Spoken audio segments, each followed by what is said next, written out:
My name is Beth Underwood, and I will be introducing the background information of the events from September 11th, 2001, which set the stage for our piece of literature, 14 Cows for America.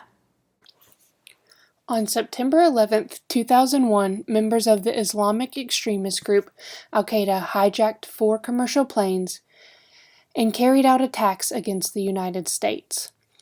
At 8:46 that morning, American Airline Flight 11 crashed into the North Tower of the World Trade Center in New York City. This was initially thought to be a freak accident until 17 minutes later, a second plane, United Airlines Flight 175, sliced into the South Tower. It became immediately clear that America was under attack. As all of this was unfolding in New York City, American Airlines Flight 77 circled over Washington, D.C. before crashing into the Pentagon at 9:37 a.m.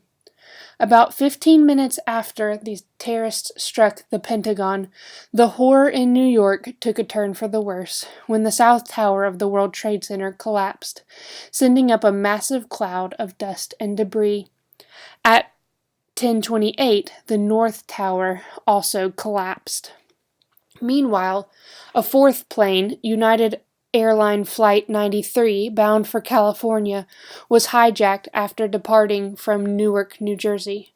Having knowledge of the events that had unfolded that morning, passengers on board fought the hijackers and stormed the cockpit. The plane crashed in a rural field in western Pennsylvania at 10:03 a.m., avoiding another targeted attack on a crowded building which many believe was meant for the Capitol building. Almost 3,000 people died that day, including many firefighters and first responders laboring to evacuate workers trapped in the Twin Towers. Word of the deadliest terror attack in human history would spread around the world. My name is Regina Harold, and I will be sharing the backstory of Wilson Camille Niamey's life. This introduction will allow you to look into Camille's life and what brought him to New York City on September 11th, 2001, as well as his perseverance to help the country that he had grown to love. The story that stems from his courageous acts is illustrated in the literature piece 14 Cows for America by Carmen Agra Didi. Wilson Camille Niamey grew up in a small rural village called Inusian in Kenya. After accompanying his ailing mother to the hospital as a young boy, he knew then he wanted to become a doctor to help others. The part of Africa that he was raised, one would believe this was an unattainable goal. His family was quite destitute with trials that young people today can hardly fathom, so he knew he had to change his situation to accomplish his goal of becoming a doctor. He ran away to attend a church school in another village, which became his home too.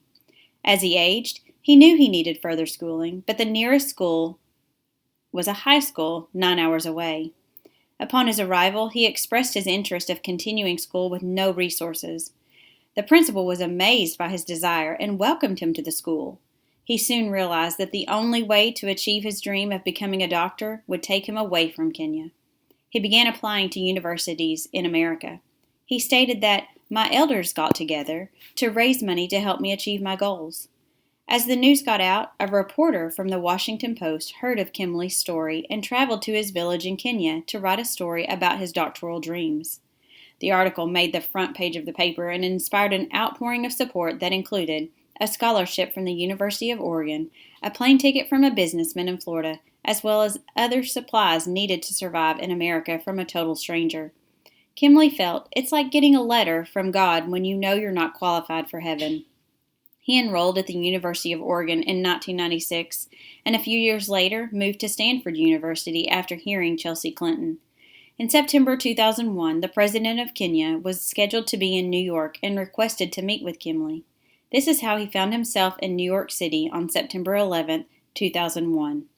As a warrior, he was trained to rush to the scene of crisis, but he knew he couldn't help at ground zero. 9/11 touched him deeply.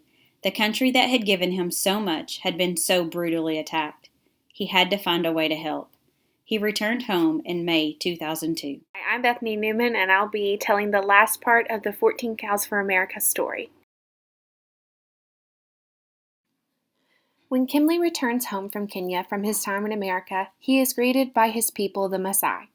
They immediately want to hear the stories from his time studying in America. He thinks of New York, and then he remembers September.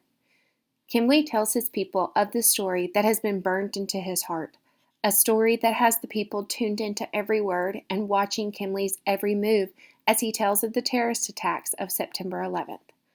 The Maasai people cannot even grasp the ideas of buildings touching the sky or of fire so hot that it melts iron, but they are bothered by the acts that have taken place. Kimley knows his people. He knows that his people are easily moved to action when they hear of other people's pain. Upon completing his story of the tragedy of the terrorist attacks in America, his people are greatly bothered. An elder asks what they as a tribe can do for the American people. Knowing that their tribe is much smaller and not wealthy, they contribute in the only way they know how. The tribe gifts the American Embassy in Nairobi 14 cows. This is significant as the cow is the most valuable possession in Maasai culture. As the author states, because there is no nation so powerful it cannot be wounded, nor people so small they cannot offer mighty comfort. The Maasai not only gift the embassy 14 cows, but throw a huge celebration for the American ambassador. They feast and dance in celebration of the day. At the end of the celebration, they give the 14 cows to the ambassador as a sacred ritual. It is not at all what the ambassador expected, but a day he surely will not forget. As of today, the Maasai tribe hosts these 14 cows that have now grown in number to 35. They can never be slaughtered and are looked over carefully by the people and the chief. They symbolize hope not only for the American people, but for the Maasai who gifted 14 cows to America.